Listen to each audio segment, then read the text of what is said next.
பாசமலர்களை கூட்டா துரத்தி விட்ட விஜய் சேதுபதி இன்னைக்கு பிக் பாஸ் வீட்டை விட்டு வெளியேற 2 பேர். ஸோ யாரு அப்படிங்கறத இந்த வீடியோல பார்க்கலாம்.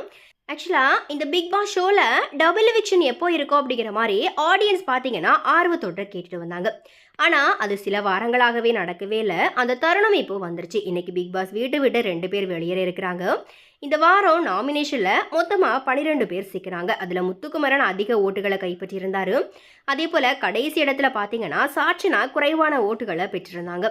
ஆனா விஜய் சேதுபதி எப்படியும் ஒருத்தரை காப்பாற்றிடுவாரு அப்படிங்கிற மாதிரி வேற ஒருத்தவங்க தான் இந்த வாரம் பலிகடாவா சாட்சினாவுக்கு பதிலாக இருப்பாங்க அப்படிங்கிற மாதிரி பிக் பாஸ் ஆடியன்ஸ் பார்த்தீங்கன்னா சொல்லிட்டு வந்தாங்க. ஆனா இன்னைக்கு எல்லாருமே எதிர்பார்த்தபடியே சாட்சினா வெளியேறி இருக்கிறாங்க. அவங்களுக்கு அடுத்ததா ஆனந்தியும் பார்த்தீங்க அப்படின்னா பிக் பாஸ் வீட்டில இருந்து வெளியேறி இருக்கிறாங்க. இவங்க 2 பேருமே பார்வையாளர்களோட வெறுப்புக்கு ஆளானவங்க தான். அக்கா தங்கையா பாசம் காட்டிட்டு வந்தா இவங்க 2 பேருமே இப்போ கூட்டா வெளியேறி இருக்கிறாங்க. மேலும் கோவா கேங்கோட அட்டகாசத்தை விஜய் சேதுபதி இந்த வீக் வெளுத்து விட்டாரு. அதனால வர்ற வாரத்துல ஆட்டோ நினைச்சதை விடவும் சுவாரஸ்யமா வாடுறதுக்குமே அதிகமான வாய்ப்புகள் இருக்குது. ஸோ எனிவே இந்த டபுள் எவிக்ஷன் குறித்த உங்களுடைய கருத்துக்களை மறக்காம கமெண்ட்ஸ்ல ஷேர் பண்ணுங்க.